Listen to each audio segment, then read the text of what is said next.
1885ರಲ್ಲಿ ಭಾರತೀಯ ರಾಷ್ಟ್ರೀಯ ಕಾಂಗ್ರೆಸ್ ಅನ್ನ ಬ್ರಿಟಿಷ್ ಅಧಿಕಾರಿಯಾದಂತಹ ಎ.ಓ. ಹ್ಯೂಮ್ ರವರು ಸ್ಥಾಪನೆ ಮಾಡಿದ ನಂತರ ಭಾರತೀಯ ರಾಷ್ಟ್ರೀಯ ಕಾಂಗ್ರೆಸ್ನ ಒಂದು ನೇತೃತ್ವದಲ್ಲಿ ಹಲವಾರು ನಾಯಕರು ಸ್ವತಂತ್ರ ಹೋರಾಟಕ್ಕೆ ಧುಮುಕಿದರು.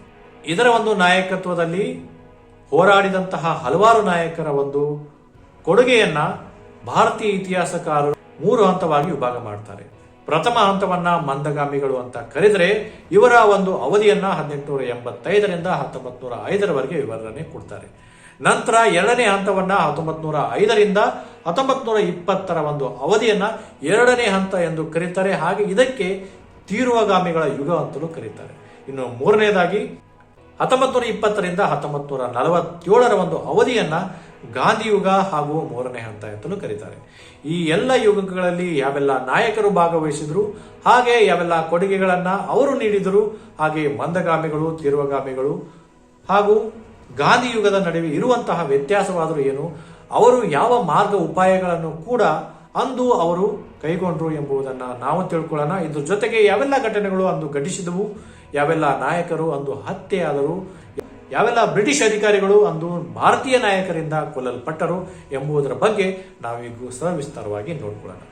ಬನ್ನಿ. ಮೊದಲನೇದಾಗಿ ಪ್ರಥಮ ಹಂತ ಮಂದಗಾಮಿಗಳು. ಈಗ ಇದು 1885ರಿಂದ 1905ರ ಒಂದು ಅವಧಿಯನ್ನ ಮಂದಗಾಮಿಗಳ ಯುಗ ಅಂತ ಕರೀತಾರೆ. ಈ ಒಂದು ಅವಧಿಯಲ್ಲಿ ಬ್ರಿಟಿಷರ ವಿರುದ್ಧ ತೊಡೆ ತಟ್ಟಿದಂತಹ ನಾಯಕರು ಯಾರಂದ್ರೆ ದಾದಾಬಾಯಿ ನವರೋಜಿ ಅವರು, ಫಿರೋಜ್ ಶಾ ಮೆಹ್ತಾ ಅವರು, ಬದ್ರುದ್ದೀನ್ ತ್ಯಾಬ್ಜಿ ಅವರು, ಆನಂದಾಚಾರ್ಯ ಅವರು, ಸುರೇಂದ್ರನಾಥ್ ಬ್ಯಾನರ್ಜಿ ಅವರು ಹಾಗೂ ಗೋಪಾಲಕೃಷ್ಣ ಗೋಖಲೆ ಅವರಂತಹ ಮುಂತಾದವರು ಭಾರತೀಯ ರಾಷ್ಟ್ರೀಯ ಕಾಂಗ್ರೆಸ್ನ ನಾಯಕರಾಗಿದ್ದರು. ಅವರು ಬ್ರಿಟಿಷರಿಗೆ ನಿಷ್ಠೆಯನ್ನ ವ್ಯಕ್ತಪಡಿಸಿದರು ಮತ್ತು ಬ್ರಿಟಿಷರ ಒಂದು ಔದಾರ್ಯದಲ್ಲಿ ಅವರು ಬಹಳ ನಂಬಿಕೆಯನ್ನು ಇಟ್ಟಿದ್ರು. ಅವರು ಪ್ರಾರ್ಥನೆಗಳ ಮೂಲಕ ಹಾಗೂ ತಮ್ಮ ಭಿನ್ನಗಳನ್ನ ಮತ್ತು ಪ್ರತಿಭಟನೆಗಳ ಮೂಲಕ ಬ್ರಿಟಿಷ್ ಸರ್ಕಾರದ ಮೇಲೆ ಒತ್ತಡವನ್ನ ತರುವ ಒಂದು ಉದ್ದೇಶವನ್ನ ಇವರು ಹೊಂದಿದ್ರು. ಅವರು ಸಾರ್ವಜನಿಕ ಸಭೆಗಳನ್ನು ಆಯೋಜಿಸಿದರು ಮತ್ತು ಬ್ರಿಟಿಷ್ ಸರ್ಕಾರಕ್ಕೆ ಮನವಿಗಳನ್ನ ಸಲ್ಲಿಸಿದರು ಮತ್ತು ಲಂಡನ್ನಿಗೆ ತಮ್ಮ ಪ್ರತಿನಿಧಿಗಳನ್ನ ಕಳಿಸಿ ನಮ್ಮ ದೇಶದಲ್ಲಿರುವ ಸಮಸ್ಯೆಗಳ ಕುರಿತು ಧ್ವನಿ ಎತ್ತಿದರು. ಇವರಲ್ಲಿ ದಾದಾಬಾಯಿ ನವರೋಜಿ ಅವರು, ಇವರನ್ನ ವೃದ್ಧ ಪಿತಾಮಹ ಅಂತಲೂ ಕೂಡ ಕರೀತಾರೆ.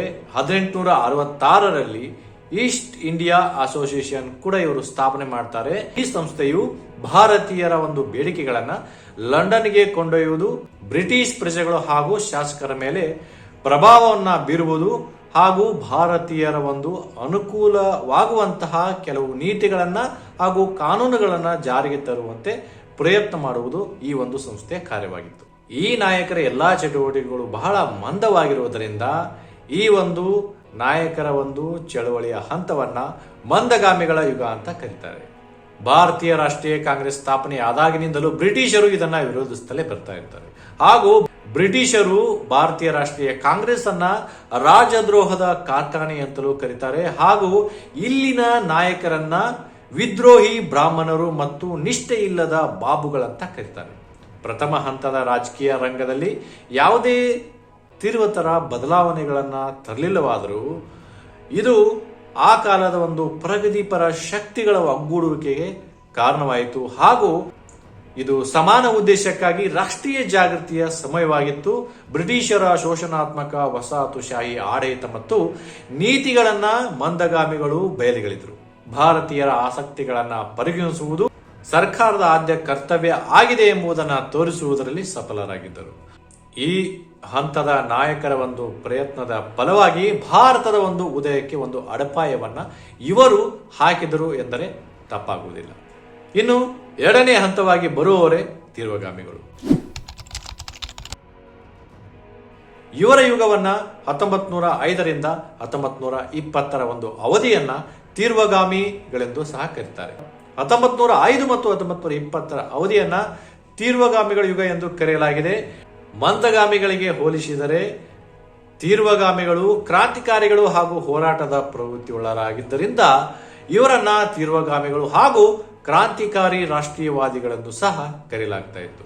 ಇವರು ಬ್ರಿಟಿಷರನ್ನ ವಿದೇಶಿ ಆಕ್ರಮಣಕಾರರೆಂದು ಅವರನ್ನ ಯಾವುದೇ ಮಾರ್ಗದಿಂದಲಾದರೂ ಹೊರಗಟ್ಟಲೇಬೇಕೆಂಬ ತೀರ್ಮಾನವನ್ನ ಇವರು ಮಾಡಿಕೊಂಡಿದ್ರು. ಹಾಗಾದರೆ ಈ ಒಂದು ಎರಡನೇ ಹಂತದಲ್ಲಿ ಅಂದರೆ ತೀವ್ರಗಾಮಿಗಳಲ್ಲಿ ಯಾರೆಲ್ಲ ನಾಯಕರು ಪ್ರಮುಖರಾಗಿದ್ರು? ಲಾಲಾ ಲಜಪತ್ ರಾಯ್, ಬಾಲ್ ಗಂಗಾಧರ್ ತಿಲಕ್, ಬಿಪಿನ್ ಚಂದ್ರಪಾಲ್ ಇವರು ತೀವ್ರಗಾಮಿಗಳ ಪ್ರಮುಖ ನಾಯಕರಾಗಿದ್ದರು. ಈ ಮೂವರು ನಾಯಕರು ಲಾಲ್ ಬಾಲ್ ಪಾಲ್ ಎಂದು ಸಹ ಜನಪ್ರಿಯರಾಗಿದ್ದರು. ಹಾಗಾದ್ರೆ ಈ ಮಂದಗಾಮಿಗಳು ಇರುವಾಗಲೇ ಈ ತೀವ್ರಗಾಮಿಗಳು ಉದಯಕ್ಕೆ ಕಾರಣವಾದರೂ ಏನು?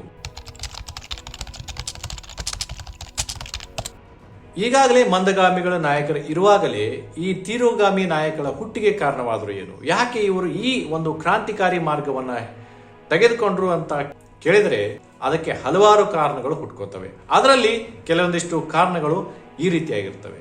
ಏನಂದ್ರೆ, ಮಂದಗಾಮಿಗಳು ತಮ್ಮ ಸಂವಿಧಾನಾತ್ಮಕ ಕ್ರಮಗಳಾದಂತಹ ಪ್ರಾರ್ಥನೆ, ಭಿನ್ನಹ ಮತ್ತು ಪ್ರತಿಭಟನೆಗಳಿಂದ ಯಾವುದೇ ಫಲಿತಾಂಶವನ್ನ ಸಾಧಿಸುವಲ್ಲಿ ವಿಫಲರಾದರು. ಮತ್ತು ಮಂದಗಾಮಿಗಳೇ ಬ್ರಿಟಿಷರ ವರ್ತನೆಯಿಂದ ಭ್ರಮ ನಿರಸನಗೊಂಡಿದ್ದರು. ಒಬ್ಬ ವಿದೇಶಿ ದಾಳಿಕೋರನೊಂದಿಗೆ ಮಂದಗಾಮಿಗಳು ನಡೆಯನ್ನ ತೀವ್ರಗಾಮಿಗಳು ಒಂದು ರಾಜಕೀಯ ಭಿಕ್ಷಾಟನೆ ಎಂದು ಕೂಡ ಕರೆದರು. ಹಾಗೆ 1896 ಮತ್ತು 98ರ ಒಂದು ಅವಧಿಯಲ್ಲಿ ಅದೇ ರೀತಿಯಾಗಿ 1899 ಮತ್ತು 1901ರ ಒಂದು ಕ್ಷಾಮದ ಒಂದು ನಿರ್ವಹಣೆಯಲ್ಲಿ ಅಂದಿನ ಬ್ರಿಟಿಷರು ಬಹಳ ಉದಾಸೀನತೆಯಿಂದ ಸಾವಿರಾರು ಭಾರತೀಯರ ಮರಣಕ್ಕೆ ಕೂಡ ಕಾರಣ ಆಗಿದ್ರು. ಅಂದಿನ ಬ್ರಿಟಿಷರು ಭಾರತವನ್ನ ಕೇವಲ ಆರ್ಥಿಕವಾಗಿ ಶೋಷಣೆ ಮಾಡುವುದಕ್ಕೆ ಮಾತ್ರ ಬಳಸ್ಕೋತಾ ಇದ್ರು ಹಾಗೂ ಆಸಕ್ತಿಯನ್ನ ಹೊಂದಿದ್ರು. ಅವರು ಜನರ ಯೋಗಕ್ಷೇಮವನ್ನ ತಿರಸ್ಕಾರ ಮಾಡಿದ್ರು ಹಾಗೂ ನಿರ್ಲಕ್ಷ್ಯತೆಯನ್ನ ವಹಿಸ್ತಾ ಇದ್ರು ಎಂಬುದನ್ನ ಅಂದಿನ ತೀವ್ರಗಾಮಿಗಳು ಜನರಿಗೆ ತೋರಿಸಿಕೊಟ್ರು. ಹಾಗೆ ಪ್ಲೇಗ್ ಕಮಿಷನರ್ ಆಗಿದ್ದಂತಹ ರ್ಯಾಂಡನ್ನ ಕೊಲೆ ಭಾರತೀಯರ ಈ ಆಕ್ರೋಶಕ್ಕೆ ಕೂಡ ಸಾಕ್ಷಿಯಾಯಿತು. ರ್ಯಾಂಡನ್ನ ಸಾವಿಗೆ ಕಾರಣರಾಗಿದ್ದಾರೆ ಎಂದು ಅಂದಿನ ತೀವ್ರಗಾಮಿ ನಾಯಕರಾದಂತಹ ಬಾಲ್ ಗಂಗಾಧರ್ ರವರನ್ನ ಅಂದಿನ ಬ್ರಿಟಿಷ್ ಸರ್ಕಾರ ಇವರನ್ನ ಬಂಧನಕ್ಕೆ ಒಳಪಡಿಸುತ್ತದೆ.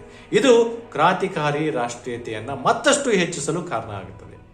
ಹಾಗೆ ಬ್ರಿಟಿಷರು ಜಾರಿಗೆ ತಂದಂತಹ Calcutta corporation act 1899, official secret act 1904 ಮತ್ತು ಇಂಡಿಯನ್ ಯೂನಿವರ್ಸಿಟಿ ಆಕ್ಟ್ 1904 ಈ ಕಾಯ್ದೆಗಳನ್ನ ಜಾರಿಗೆ ತರುವ ಉದ್ದೇಶ, ಈ ಎಲ್ಲಾ ಕಾಯ್ದೆಗಳು ಕೇವಲ ಬ್ರಿಟಿಷ್ ಅಧಿಪತ್ಯನ ಸ್ಥಾಪಿಸಬೇಕು, ಭಾರತೀಯರನ್ನ ಹತ್ತಿಕ್ಕಬೇಕು ಎಂಬುದೇ ಉದ್ದೇಶ ಆಗಿರುವುದನ್ನ ಈ ತೀವ್ರಗಾಮಿಗಳು ಮನಗಂಡಿದ್ರು.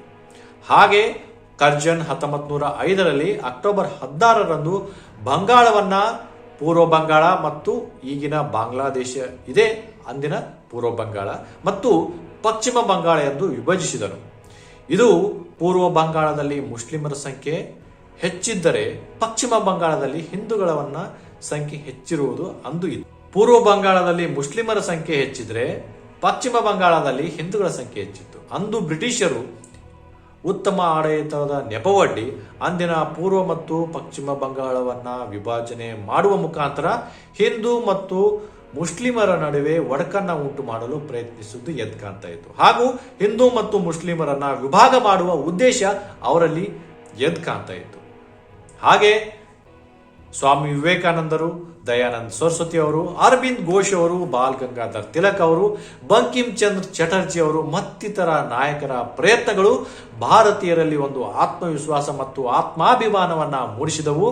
ಹಾಗೆ ಬಾಲ ಗಂಗಾಧರ್ ತಿಲಕ್ ಅವರು ಸಾರ್ವಜನಿಕವಾಗಿ ಗಣೇಶೋತ್ಸವವನ್ನು ಆಚರಿಸಿದರು. ಹಾಗೆ ಶಿವಾಜಿ ಜಯಂತಿಗಳನ್ನ ಆರಂಭಿಸುವುದರ ಮೂಲಕ ರಾಷ್ಟ್ರೀಯ ಭಾವನೆಯನ್ನ ಜನರಲ್ಲಿ ಮೂಡಿಸುವ ಒಂದು ಪ್ರಯತ್ನವನ್ನ ಪ್ರಾರಂಭಿಸಿದರು. ಅಂತಾರಾಷ್ಟ್ರೀಯ ಮಟ್ಟದಲ್ಲಿ ಇಟಲಿ ಹಾಗೂ ಜರ್ಮನಿಗಳು ಸ್ವತಂತ್ರವಾದವು. ಹಾಗೆ ಏಕೀಕರಣದ ಚಳವಳಿಗೂ ಕೂಡ ಅಂದಿನ ತೀವ್ರಗಾಮಿಗಳಿಗೆ ಒಂದು ಸ್ಫೂರ್ತಿಯನ್ನ ನೀಡಿದವು. ಹಾಗೆ 1905ರಲ್ಲಿ ಸಣ್ಣ ದೇಶ ಆಗಿರುವಂತಹ ಜಪಾನ್ ಬೃಹತ್ ರಷ್ಯಾವನ್ನ ಸೋಲಿಸಿತು. ಇದರ ಜೊತೆಗೆ ಈಜಿಪ್ಟ್, ಟರ್ಕಿ, ಪರ್ಷಿಯಾ ಮತ್ತು ಚೀನಾದ ರಾಷ್ಟ್ರೀಯ ಚಳುವಳಿಗಳಂತಹ ಜಾಗತಿಕ ಘಟನೆಗಳು ಭಾರತೀಯರನ್ನ ಆಲೋಚನೆಯ ಮೇಲೆ ಪ್ರಭಾವ ಬೀರುವಂತೆ ಮಾಡಿತ್ತು. ಹಾಗೂ ತಾವು ಕೂಡ ಒಗ್ಗಟ್ಟಾಗಿ ಹೋರಾಡಿದರೆ ಬ್ರಿಟಿಷರಿಂದ ಮುಕ್ತಿಯನ್ನ ಪಡೆಯಬಹುದು ಎಂಬುವ ನಿರ್ಧಾರವನ್ನ ಅಂದಿನ ತೀವ್ರಗಾಮಿಗಳ ಮನಸ್ಸಿನಲ್ಲಿ ಅಚ್ಚಳೆದೆ ಉಳಿಯುವಂತೆ ಮಾಡಿತು. ಈಗ ನಾವು ಮಂದಗಾಮಿ ಮತ್ತು ತೀವ್ರಗಾಮಿಗಳು ಯಾರು ಎಂಬ ವ್ಯತ್ಯಾಸವನ್ನ ತಿಳಿದುಕೊಂಡ್ವಿ. ಹಾಗೆ ಯಾವೆಲ್ಲ ನಾಯಕರು ಈ ಒಂದು ಹಂತಗಳಲ್ಲಿ ಭಾಗವಹಿಸಿದ್ರು ಎಂಬುದನ್ನು ಕೂಡ ನಾವು ತಿಳ್ಕೊಂಡಿವಿ. ಆದರೆ ಈ ಒಂದು ಅವಧಿ ಅಂದ್ರೆ 1885ರಿಂದ 1920ರ ಒಂದು ಅವಧಿಯೊಳಗೆ ಯಾವೆಲ್ಲ ಘಟನೆಗಳು ಘಟಿಸಿದವು ಎಂಬುದನ್ನು ತಿಳ್ಕೊಳ್ಳೋಣ. ಮೊದಲನೇದಾಗಿ ಈ ಒಂದು ಅವಧಿಯಲ್ಲಿಯೇ ಘಟಿಸಿದಂತಹ ಬಂಗಾಳದ ವಿಭಜನೆ. 1905 ಬ್ರಿಟಿಷರ ಒಂದು ಒಡೆದ ಆಳುವ ನೀತಿಯನ್ನ ಅನುಸರಿಸಿ 1905ರಲ್ಲಿ ಬಂಗಾಳವನ್ನ ವಿಭಜಿಸಿದರು. ಅವರು ಹಿಂದೂ ಮತ್ತು ಮುಸ್ಲಿಮರ ನಡುವೆ ಒಡಕನ್ನ ಉಂಟು ಮಾಡುವ ಉದ್ದೇಶವನ್ನ ಕೂಡ ಹೊಂದಿದರು. ಇದನ್ನ ತೀವ್ರವಾಗಿ ವಿರೋಧಿಸಿದ ಜನರು ವಿಭಜನಾ ವಿರೋಧಿ ಚಳವಳಿಯನ್ನು ಕೂಡ ಅಂದು ಭಾಗವಹಿಸಿದರು ಹಾಗೂ ನಡೆಸಿದರು. ವಿದೇಶಿ ವಸ್ತುಗಳನ್ನ ಬಹಿಷ್ಕಾರ ಮತ್ತು ಸ್ವದೇಶಿ ವಸ್ತುಗಳನ್ನು ಮಾತ್ರ ಬಳಸಬೇಕು, ಉಪಯೋಗಿಸಬೇಕು ಎಂಬುದನ್ನ ಪ್ರತಿಭಟನಾ ಚಳವಳಿಗಳು ಆರಂಭವಾದವು. ಕೊನೆಗೆ ಬ್ರಿಟಿಷರು ಭಾರತೀಯರ ಈ ಚಳವಳಿಯಿಂದ ಸೋತು 1911ರಲ್ಲಿ ಬಂಗಾಳದ ವಿಭಜನೆಯನ್ನು ಕೂಡ ರದ್ದುಗೊಳಿಸಿದರು. ಇನ್ನು ಎರಡನೇ ಘಟನೆ ಸೂರತ್ ಒಡಕು. ಇಲ್ಲಿ ಕಾಂಗ್ರೆಸ್ನ ಉದ್ದೇಶಗಳು ಮತ್ತು ನಿರ್ಣಯಗಳನ್ನು ಜಾರಿಗೆ ತರುವುದರಲ್ಲಿ ಇವರ ಇಬ್ಬರ ಮಧ್ಯ ಭಿನ್ನಾಭಿಪ್ರಾಯಗಳು ತಲೆ ಎತ್ತಿವೆ. ಇಲ್ಲಿ 1906 ಕಾಂಗ್ರೆಸ್ ಅಧಿವೇಶನಕ್ಕೆ ತೀವ್ರಗಾಮಿ ನಾಯಕನನ್ನ ಅಧ್ಯಕ್ಷನನ್ನಾಗಿ ಮಾಡಲು ಬೇಡಿಕೆ ಇತ್ತು. 1907 ಸೂರತ್ ಅಧಿವೇಶನದಲ್ಲಿ ಮತ್ತೆ ಈ ಭಿನ್ನಾಭಿಪ್ರಾಯಗಳು ಮೂಡಿದವು. ಅಲ್ಲಿ ಮಂದಗಾಮಿಗಳು ರಾಸ್ ಬಿಹಾರಿ ಘೋಷ್ರವನ್ನ ಅಧ್ಯಕ್ಷರಾಗಿಸಬೇಕು ಅನ್ಕೊಂಡಿದ್ರೆ, ತೀವ್ರಗಾಮಿಗಳು ಲಾಲಾ ಲಜಪತ್ ರಾಯರವನ್ನ ಅಧ್ಯಕ್ಷರನ್ನಾಗಿ ಮಾಡ್ಬೇಕು ಅನ್ಕೊಂಡಿದ್ರು. ಈ ಎರಡು ಗುಂಪುಗಳು ಹೊಂದಾಣಿಕೆಯಾಗಲು ನಿರಾಕರಿಸಿದ್ದರಿಂದಾಗಿ ಭಾರತೀಯ ರಾಷ್ಟ್ರೀಯ ಕಾಂಗ್ರೆಸ್ನಲ್ಲಿ ಒಡಕು ಉಂಟಾಗಲು ಕಾರಣವಾಯಿತು. ಇದನ್ನ ಸೂರತ್ ಒಡಕು ಎಂದು ಸಹ ಜನಪ್ರಿಯವಾಗಿದೆ. ತೀವ್ರಗಾಮಿಗಳನ್ನ ಸದೆಬಡಿಯಲು ಬ್ರಿಟಿಷರು ಅನೇಕ ಕ್ರಮಗಳನ್ನ ಕೈಗೊಂಡರು ಹಾಗೂ seditious meetings act 1907, Indian newspaper act 1908, criminal law amendment act 1908, Indian press act 1910 ಮತ್ತಿತರ ಕಾಯ್ದೆಗಳನ್ನ ಜಾರಿಗೆ ತರುವುದರ ಮುಖಾಂತರ ತೀವ್ರಗಾಮಿಗಳನ್ನ ಹತ್ತಿಕ್ಕಲು ಪ್ರಯತ್ನ ಪಟ್ಟರು. ಇದಾದ ನಂತರ ಎ.ಸಿ. ಮಜುಮ್ದಾರ್ ಅವರ ಒಂದು ಅಧ್ಯಕ್ಷತೆಯಲ್ಲಿ ನಡೆದಂತಹ ಲಕ್ನೋ ಕಾಂಗ್ರೆಸ್ ಅಧಿವೇಶನದಲ್ಲಿ ತೀವ್ರಗಾಮಿಗಳು ಮತ್ತು ಮಂದಗಾಮಿಗಳು ಮತ್ತೆ ಒಂದಾಗಲು ಕಾರಣವಾಯಿತು. ಇನ್ನು 3 ಕ್ರಾಂತಿಕಾರಿ ಚಟುವಟಿಕೆಗಳು. ಈ ಬ್ರಿಟಿಷರ ಒಂದು ದಮನಕಾರಿ ನೀತಿ ಕ್ರಾಂತಿಕಾರಿಗಳ ಒಂದು ಚಟುವಟಿಕೆಗೆ ಉತ್ತೇಜನ ನೀಡಿತು. ಕ್ರಾಂತಿಕಾರಿಗಳು ತೀವ್ರ ರಾಷ್ಟ್ರೀಯವಾದಿಗಳಾಗಿದ್ದು ಜಡ ಪ್ರತಿರೋಧಗಳಲ್ಲಿ ಅವರಿಗೆ ನಂಬಿಕೆ ಇರಲಿಲ್ಲ. ಬ್ರಿಟಿಷರನ್ನ ಭಾರತದಿಂದ ಓಡಿಸಲೇಬೇಕೆಂಬ ನಿರ್ಧಾರದಿಂದ ಅವರನ್ನ ಹಿಂಸಾತ್ಮಕ ಚಟುವಟಿಕೆಗಳಿಗೂ ಸಿದ್ಧರಿದ್ರು. ಅಂದು ಅನೇಕ ಗುಪ್ತ ಸಂಘಗಳು ಕೂಡ ತಲೆ ಎತ್ತಿದವು ಮತ್ತು ಕೊಲೆಗಳು, ಬಾಂಬ್ ದಾಳಿಗಳು, ಶಸ್ತ್ರಾಸ್ತ್ರಗಳ ಮತ್ತು ಖಜಾನೆಯನ್ನ ಲೂಟಿ ಮುಂತಾದವುಗಳನ್ನ ಮಾಡಲಾರಂಭಿಸಿದರು. ಅಂದು ಕ್ರಾಂತಿಕಾರಿಗಳು ಕೋಲಾಹಲವನ್ನೇ ಎಬ್ಬಿಸಿಬಿಟ್ಟಿದ್ರು. ಇನ್ನು 4 ಕೋಮುವಾದದ ಬೆಳವಣಿಗೆ. ನವಾಬ್ ಆಗಾ ಖಾನ್, ನವಾಬ್ ಮೊಹಸಿನ್ ಉಲ್ ಮುಲ್ಕ್ ಮತ್ತಿತರರು 1906ರಲ್ಲಿ ಅಖಿಲ ಭಾರತ ಮುಸ್ಲಿಂ ಲೀಗ್ ಅನ್ನ ಸ್ಥಾಪಿಸುತ್ತಾರೆ. ಇದು ಶ್ರೀಮಂತ ನವಾಬರು, ಭೂಮಾಲೀಕರು ಮತ್ತು ಸುಶಿಕ್ಷಿತ ಮುಸ್ಲಿಮರ ಒಂದು ಭಾಗವನ್ನ ಪ್ರತಿನಿಧಿಸುತ್ತದೆ. ಈ ಲೀಗ್ ಬ್ರಿಟಿಷರಿಗೆ ನಿಷ್ಠೆಯನ್ನ ವ್ಯಕ್ತಪಡಿಸುವುದಲ್ಲದೆ ಬಂಗಾಳದ ವಿಭಜನೆಯನ್ನು ಕೂಡ ಒಪ್ಪಿಕೊಂಡಿರುತ್ತದೆ. ಮುಸ್ಲಿಮರಿಗೆ ಪ್ರತ್ಯೇಕ ಮತದಾನದ ಹಕ್ಕನ್ನು ಕೋರಿತು. ಪಂಜಾಬ್ ಹಿಂದೂ ಸಭಾ 1909ರಲ್ಲಿ ಸ್ಥಾಪಿತವಾಯಿತು. ಅಖಿಲ ಭಾರತ ಹಿಂದೂ ಮಹಾಸಭಾದ ಪ್ರಥಮ ಅಧಿವೇಶನ 1905ರಲ್ಲಿ ಕಾಶಿಂ ಬಜಾರದ ಒಂದು ಮಹಾರಾಜರ ಒಂದು ನೇತೃತ್ವದಲ್ಲಿ ನಡೆಯಿತು. ಮುಸ್ಲಿಂ ಲೀಗ್ನಂತೆಯೇ ಹಿಂದೂ ಮಹಾಸಭಾ ಸಹ ಭಾರತದ ರಾಷ್ಟ್ರೀಯ ಕಾಂಗ್ರೆಸ್ನ ವಿರೋಧಿಯಾಗಿತ್ತು. 5 ಮಿಂಟೋ ಮಾರ್ಲೆ ಸುಧಾರಣೆಗಳು.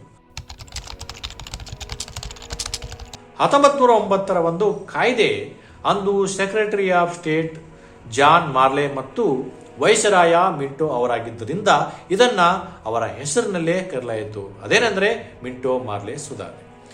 ಈ ಕಾಯ್ದೆಯು ಕೇಂದ್ರೀಯ ಹಾಗೂ ಪ್ರಾಂತೀಯ ಸಭೆಗಳಿಗೆ ಚುನಾಯಿತ ಸದಸ್ಯರ ಸಂಖ್ಯೆಯನ್ನು ಹೆಚ್ಚಿಸಿತು. ಆದರೆ ಸಭೆಗಳಲ್ಲಿನ ಚುನಾವಣೆ ರಹಿತ ಸದಸ್ಯರು ಹಾಗೂ ಅಧಿಕಾರಿಗಳ ಸಂಖ್ಯೆಗಳಿಗಿಂತ ಚುನಾಯಿತ ಸದಸ್ಯರ ಸಂಖ್ಯೆ ಬಹಳ ಕಡಿಮೆಯಾಗಿತ್ತು. ಇದು ಮುಸ್ಲಿಮರಿಗೆ ಪ್ರತ್ಯೇಕ ಮತದಾನದ ಹಕ್ಕನ್ನು ನೀಡಿತು.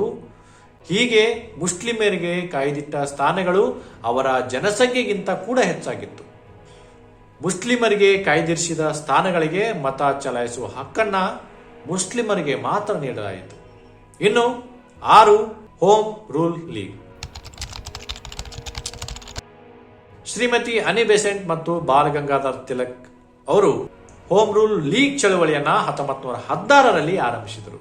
ಸಾರ್ವಜನಿಕ ಸಭೆಗಳು, ಚರ್ಚೆಗಳು, ಭಾಷಣಗಳು, ಕರಪತ್ರಗಳು, ವೃತ್ತಪತ್ರಿಕೆಗಳ ಮುಖಾಂತರ, ನಾಟಕಗಳ ಮುಖಾಂತರ ಧಾರ್ಮಿಕ ಸಮಾರಂಭಗಳಲ್ಲಿ ಮುಂತಾದವುಗಳ ಮೂಲಕ ಹೋಮ್ ರೂಲ್ನ ಸಂದೇಶವನ್ನ ಲೀಗ್ ಹರಡಿತು.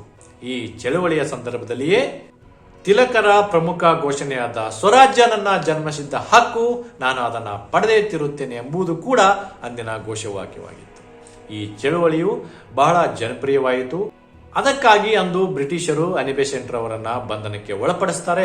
ಜನ ಆಂದೋಲನ ಜಾಸ್ತಿಯಾಗಿ ಒತ್ತಡ ಜಾಸ್ತಿ ಆಗಿದ್ದರಿಂದ ಅವರನ್ನ ಬಿಡುಗಡೆ ಸಹ ಮಾಡ್ತಾರೆ. ಇನ್ನು 7 ಮಾಂಟೆಗೋ ಚೇಮ್ಸ್ಬರ್ಗ್ ಸುಧಾರಣೆ. 1919 ಈ ಸುಧಾರಣೆಗಳು ದ್ವಿಸದನ ಅಂದ್ರೆ 2 ಮನೆಗಳು ಶಾಸನಸಭೆಗಳನ್ನ ಜಾರಿಗೊಳಿಸಿತು.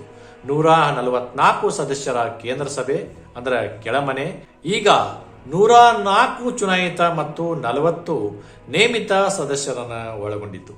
ಅಂತೆಯೇ ರಾಜ್ಯಸಭೆ 34 ಚುನಾಯಿತ ಹಾಗೂ 26 ನೇಮಿತ ಸದಸ್ಯರನ್ನ ಒಳಗೊಂಡಿತ್ತು. ಇದು ಅಂದಿನ ಮಂದಗಾಮಿಗಳು ಮತ್ತು ತೀವ್ರಗಾಮಿಗಳ ಅವಧಿಯ ನಡುವೆ ನಡೆದಂತಹ ಪ್ರಮುಖ ಘಟನೆಗಳು ಹಾಗೂ ಅಂದಿನ ಮಹತ್ವಪೂರ್ಣವಾದಂತಹ ಪಾತ್ರ ವಹಿಸಿದಂತಹ ನಾಯಕರ ಒಂದು ಕಿರುಪರಿಚಯ. ಹಾಗೆ ಹೆಚ್ಚಿನ ಮಾಹಿತಿಗಳಿಗಾಗಿ ನಮ್ಮ ಯೂಟ್ಯೂಬ್ ಚಾನೆಲ್ ಅನ್ನು ಸಬ್ಸ್ಕ್ರೈಬ್ ಮಾಡಿ ಹಾಗೂ ಬೆಂಬಲ ನೀಡಿ. ಧನ್ಯವಾದಗಳು.